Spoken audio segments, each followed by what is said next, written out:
Hello, Christ Church. My name is Paul Fowler. I serve as our Lake Forest campus pastor, and I'm so excited to be able to share the Advent devotionals with you this season. My hope is that you've probably picked up one of our Advent devotionals in the lobby. It's called The Good News and the Hope of Christmas.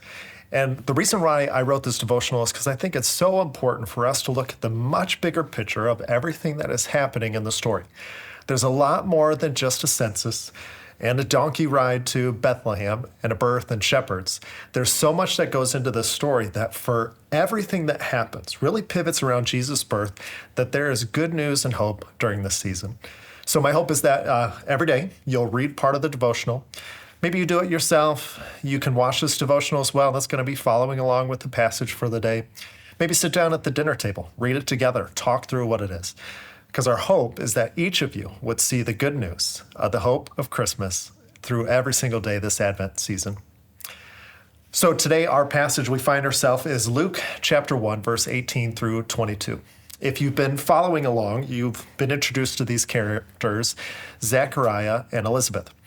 So the reason that the Christmas story starts out with these people is because they're actually going to be the parents of John the Baptist.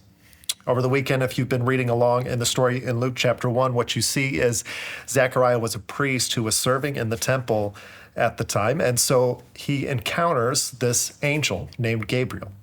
And what happens is Gabriel says that, Zechariah, your prayers have been answered, and you're going to have a child, and his name is going to be John. Well, what we find in our passage today, Luke chapter 1, verse 18 through 22, is Zechariah is not so sure about this.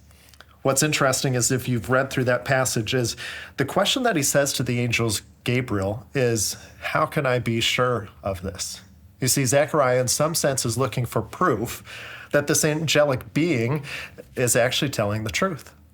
What's so fascinating is Gabriel's response. I love how Gabriel doesn't talk about who he is. He talks about who the person he serves. He says in verse 19, he says, I'm Gabriel. I stand in the presence of God. And so if you want proof, Zechariah, Gabriel says to him, what's actually going to happen is you're going to be silent until this child is born. You see, Zechariah had no concept that because he was old in his age, that he could see a miracle happen in his life, that this prayer that he'd been praying all along, that he would eventually have a child, him and his wife Elizabeth, could come possible.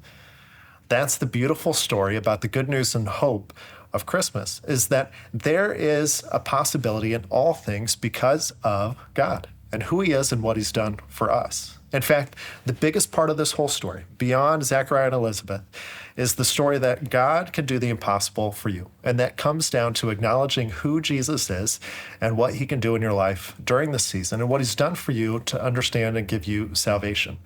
So my hope for you today as you think about this story is, are you like Zechariah?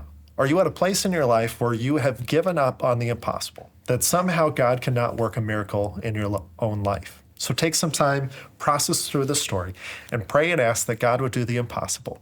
That's the good news and the hope of Christmas.